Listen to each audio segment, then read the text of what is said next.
I remember having lots of complicated feelings on my journey to adulthood. I remember feelings of joy and happiness, particularly when my mom made dessert because she made it with every meal. I also loved when my mom would like ask me to oil her scalp because that was our special time. I remember being annoyed at spending all day in service on Sunday, and I remember feeling very ashamed of the fact that we were poor. I recall feelings of frustration, feeling patronized, dismissed, unheard, and hopeless. One of my biggest feelings was the idea that something was wrong with me, not only because I was attracted to the same gender, and according to the religion, that meant that I was going to hell, but because I believed that I was like inherently unlovable and deeply flawed. I felt powerless under the weight of what I didn't know at the time was internalized response to oppression, exposure to sexual and domestic violence, and just being a Black girl in a society that was taught to not actively respond positively to a little Black girl born to a single mama. Many of my childhood experiences, they highlight the inability of the adults in my life to see and respond to me in a way that centered and focused on my healing and not my behaviors. I wanted to change that. I recall how hopeless and depressed I felt. And the response from the adults was something like, "You have nothing to cry about. What are you depressed about?" I'm like, hell, I don't have anything to cry about. The world is on fire. So just a side note, I can imagine how young people feel right now, because I know if I felt the world was on fire in my youth, I can imagine what it feels like now to go through a pandemic, in addition to all of the other things that are being exposed right now that are coming up for us to like just kind of engage with them. So like I was saying, as a result of my adverse childhood experiences and the way that those interacted with institutionalized oppression and anti-Blackness, with those operating within every space I encountered, I also encountered the values and beliefs of the people who were in those spaces as well, in addition to the unspoken policies of the institutions that I was engaging. So yes, I was depressed because all of those systems were inherently anti Black, inherently anti Indigenous, inherently anti youth.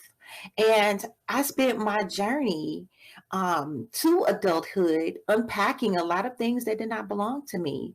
I needed to really examine my complicated feelings. I needed to examine how I was indoctrinated into oppression. And I needed to begin with a power analysis that really focused on my biggest barrier to survival within those institutions. I was severely depressed, and the adults around me were telling me that everything was fine. It's been quite the journey of unpacking my experiences and making the connection between the adverse childhood experiences and my self worth. On my journey of growing and learning, I felt called to be an adult who had the capacity to help young people unpack their complicated feelings without denying them. My journey also included a close examination of my own indoctrination into oppression, beginning with an analysis of power and how its misuse was the biggest barrier to my survival within institutions. I was drawn to gender based violence prevention and intervention through the experience of growing up Black, queer, cis, and a woman with high scores of adverse childhood experiences.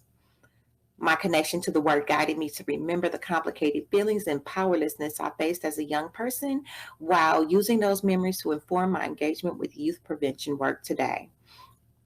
I'm the preventionist I needed, the one who knew what it felt like to have someone ask how you're doing and to have them genuinely respond, wait for the response, and who also heard what you didn't say.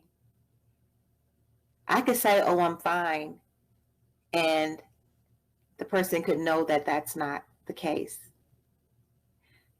I'm that person who knows when it's not the case, and I listen to what's not being said. I'm the preventionist who supports the teens who are standing in their truth, who contradict the systemic mistreatment of youth across their identities. I'm the preventionist who listens when it's time to listen, who shares my opinion only when I'm asked.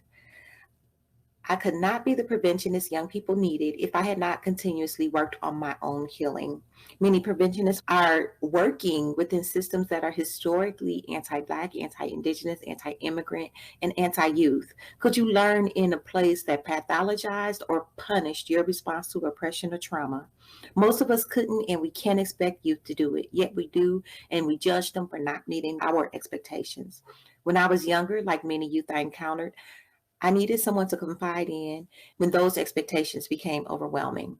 I needed someone to teach me how to love and forgive myself for believing what society said was true about me. I needed someone who spoke life into me and countered the anti-Blackness I experienced. I also needed space to learn, unpack my own trauma, and make my own informed decisions. The majority of the needs I had could not have been met by the traditional preventionist. My needs could only be met by a person who answered the call of their own healing journey. I believe our individual healing increases our capacity to create environments where prevention can occur. Unpacking our life experiences aid us in connecting with youth and give us the ammunition we need to dismantle the systems that cause harm to the youth we engage. I have an assignment, and you should be on assignment too. Our assignment is to create environments where youth who are most impacted by oppression get what they need to heal, not just survive the systems. We are being called to shift from the days where the outcomes of our program trump the needs of the youth we serve. Do you understand the assignment?